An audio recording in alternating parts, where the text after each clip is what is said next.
إن الحمد لله نحمده ونستعينه ونستغفره، وأتمنى أن تكونوا بخير. سأشارك معكم درس على مربي الكتاب.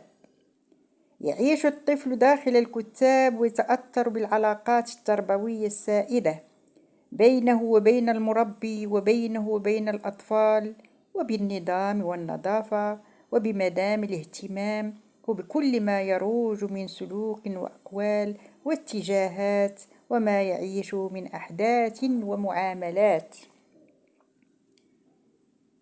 إن مربي الكتاب رسول ساقته أقداره واختاره الله تعالى ليعلم السلوك ويربي على تعاليم الإسلام ويزن بالموازين الإسلامية كل حركة، فهل يبلغ رسالته أو يتقاعس دونها؟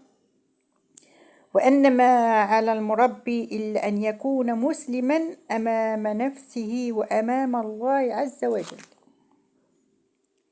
وقد كان السلف الصالح أمثال الإمام مالك رحمه الله لا يجلس للتعليم والوعظ إلا متوضئا وفي أحسن هيئة وفي جلسة تربوية، وما علينا إلا أن نتهيأ للعمل بالوضوء وإصلاح الهيئة والتوكل على الله عز وجل،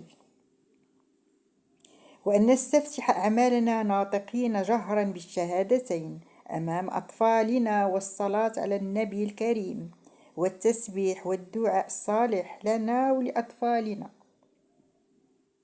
ولعامة المسلمين، أن نتعرف بحكمة وتؤدة، وأن نتصرف بحكمة وتؤدة وانبساط، وأن نقسم حصصنا الزمنية إلى قسمين رئيسيين: القسم الأعظم لتحفيظ القرآن الكريم والاستئناس بأحاديث رسول الله صلى الله عليه وسلم وتعليم العربية.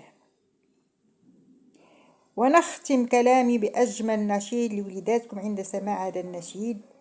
يستيقظ هو فرح ناشط يحب أن يذهب إلى المدرسة هو فرحان.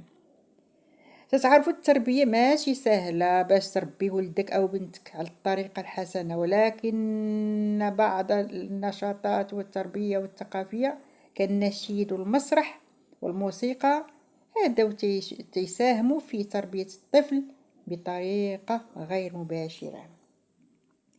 غادي نشارك معكم هذا النويشي: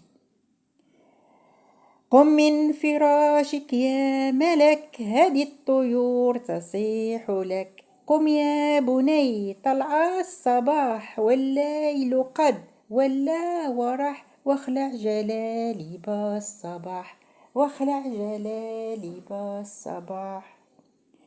نسأل الله تعالى العون والتوفيق، آمين.